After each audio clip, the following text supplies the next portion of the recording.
Saudara-saudaraku terkasih, dalam nama Tuhan Yesus Kristus dari tanah Jawa, saya sampaikan firman ini dari 1 Tesalonika 5 ayat 5.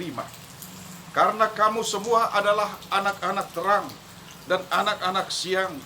Kita bukanlah orang malam dan orang-orang kegelapan. Saudara, nats kita bicara tentang ajal manusia dan bagaimana manusia menjelang ajalnya. Belum lama saya melayani seorang tua yang perjamuan kudus, dan itu dilakukan dengan baik meskipun dijawab dengan terbata-bata. Setelah itu dia membisikkan sesuatu di telinga saya, yakni keluhannya tentang anak-anaknya yang tidak peduli kepada dirinya. Anak-anaknya yang tidak lagi mau untuk berkomunikasi dengan dirinya. Saudara, seandainya orang tua ini meninggal, apakah kita bisa katakan bahwa dia meninggal dunia dengan tenang? Atau rest in peace seperti yang sering kita katakan? Coba kita perhatikan, saudaraku, setiap ungkapan duka cita yang ada dalam keseharian kita. Rasanya saudara-saudara tak ada berita duka yang pernah mengatakan bahwa seseorang itu telah meninggal dunia dengan tergesa-gesa, atau seseorang itu meninggal dunia dengan marah-marah atau dengan gelisah. Semua berkata meninggal dunia dengan tenang. Kalimat halus yang seolah-olah memberikan kesan bahwa kematian itu terjadi dengan tenang. Saudara-saudara, sebenarnya semua itu tidaklah betul. Meninggal dunia dengan tenang tidak semudah yang kita katakan atau kita bayangkan. Meninggal dunia itu terjadi melalui sebuah proses dengan berbagai gejolak. Gejolak perasaan yang menyulitkan kita, saudara-saudara, untuk meninggal secara tenang. Apa gejolak itu, saudara-saudara? Mungkin saja karena merasa sangat masih muda, atau mungkin juga karena merasa bahwa masih ada tanggung jawab yang belum selesai, baik kepada keluarga, anak-anak saya masih kecil, orang tua saya sudah tua, siapa yang urus?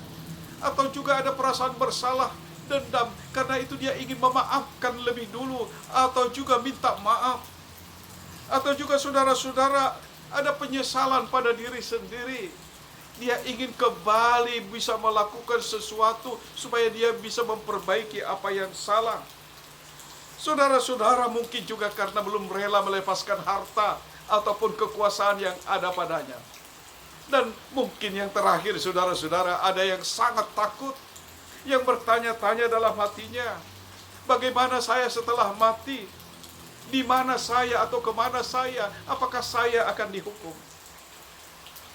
Paling tidak, saudara-saudara, saya mau mengatakan bahwa setiap orang yang mau meninggal dunia mengalami naik turun, kegelisahan dan gejolak, dan pasti tidak tenang untuk menghadapi kematian itu.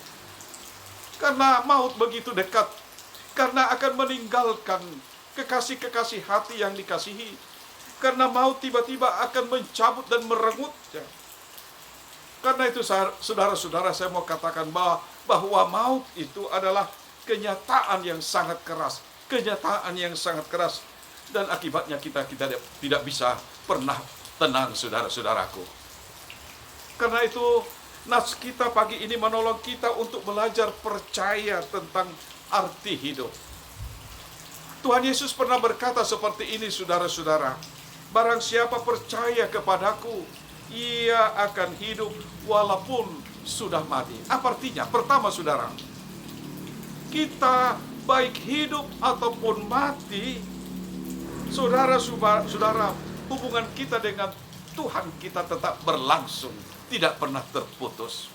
Dan kedua, hidup saat ini, saudara-saudara, seharusnya adalah ekspresi dari hubungan yang baik kita dengan Tuhan kita itu.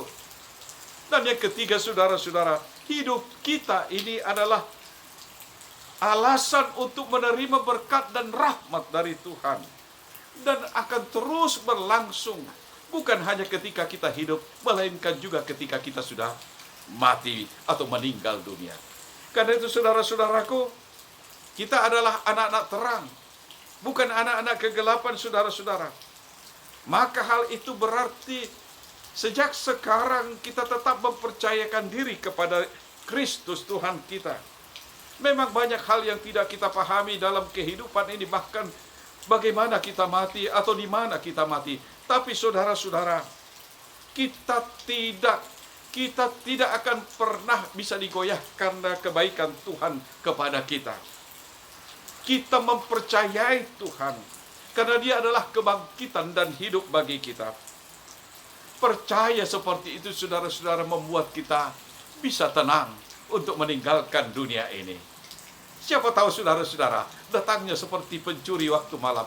Mungkin Anda, saya, besok hari, atau nanti saudara-saudara. Tapi kita sudah percaya bahwa baik mati ataupun hidup, saudara-saudara, hubungan kita dengan Tuhan selalu terjalin. Itulah yang disampaikan oleh firman ini pada kita. Selamat pagi saudara-saudara, Tuhan memberkati saudara-saudara. Jangan takut, Tuhan beserta kita. Amin.